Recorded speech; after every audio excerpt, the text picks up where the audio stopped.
नमस्कार दोस्तों, ईरान में चल रहे तनावपूर्ण हालात के बीच भारत सरकार द्वारा शुरू किए गए ऑपरेशन सिंधु को लेकर ऑल इंडिया मुस्लिम जमात के राष्ट्रीय अध्यक्ष मौलाना मुफ्ती शहाबुद्दीन रजवी बरेलवी ने सरकार की सराहना की।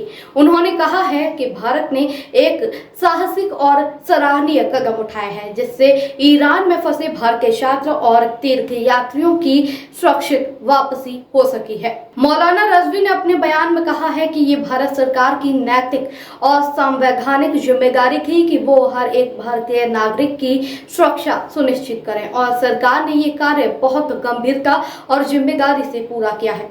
ईरान में हालात काफी संवेदनशील हैं, ऐसे में वहां फंसे लोगों को निकालना एक चुनौतीपूर्ण काम था। आगे उन्होंने कहा है कि भारत सरकार का ये कदम न सिर्फ कूटनीतिक सफलता है, बल्कि ये दर्शाता है कि सरकार नागरिकों की सुरक्षा और कल्याण को सर्वोपरि मानती है। मौलाना रजवी ने यह भी अपील की है कि सरकार भविष्य में भी इस तरह के संकटों के समय अपनी तत्परता और जवाबदेही इसी तरह से बनाए रखे।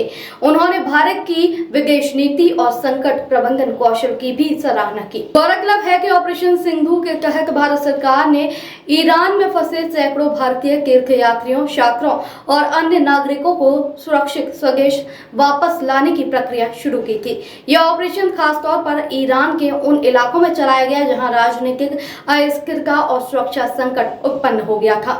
हिंदुस्तान ने ईरान में फंसे स्टूडेंट्स को और वहां के ज़ायरीन को वापसी की जो व्यवस्था की है, ये बहुत अच्छा कदम उठाया और ये ज़रूरी था। और भारत सरकार की ये जिम्मेदारी बनती है कि हर शख्स की रक्षा की जाए, उसको सालमियत, उसका तहफ़्फ़ुज़ उसको प्रोवाइड कराया जाए।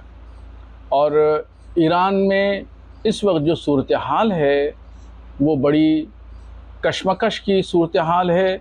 इस वजह से वहाँ से भारतीयों का इनखला, यानी वहाँ से रवानगी, निकलना, अपने वतन वापस आना, ये बहुत अहम मसला था, जिसको भारत सरकार ने गंभीरता से लेकर के बड़ी ज़िम्मेदारी के साथ इसको निभाया। चूँकि इसराइल के साथ साथ में अब अमेरिका ने भी ईरान में सीधे तौर पर हवाई हमले किए हैं, बमबारी की है, तो अब वहाँ पर किसी भी भारतीय नागरिक का रहना दुश्वार हो गया है। चूँकि वहाँ पर ये जो बच्चे पढ़ रहे थे, इनकी पूरी ज़िंदगी का मसला था। अब वो जंग थमने के बाद फिर उसके बाद क्या व्यवस्था होगी और किस तरह के हालात होंगे, उन हालात के हिसाब से फिर दोबारा ये बच्चे जा सकते हैं या नहीं जा सकते हैं, ये बाद में तय होगा। और सूरत हाल को देखने के बाद में हतमी कोई फ़ैसला हमारी भारत सरकार लेगी।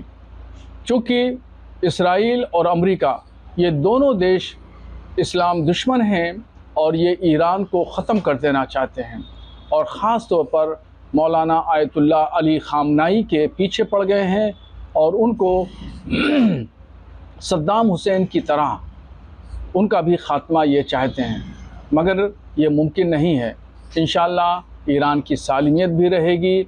और ईरान ने जिस तरह तल अवीव में घुस करके इसराइल को जवाब दिया है, उससे लगता है कि इंशाअल्लाह फ़तेह जो है वो ईरान की होगी।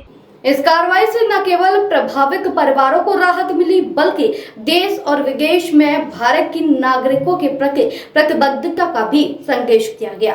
दोस्तों, आपकी राय हमें कमेंट में जरूर बताएं। ऐसे ही लेटेस्ट अपडेट के लिए हमारे चैनल रॉयल बुलेटिन को लाइक, शेयर और सब्सक्राइब करना ना भूलें।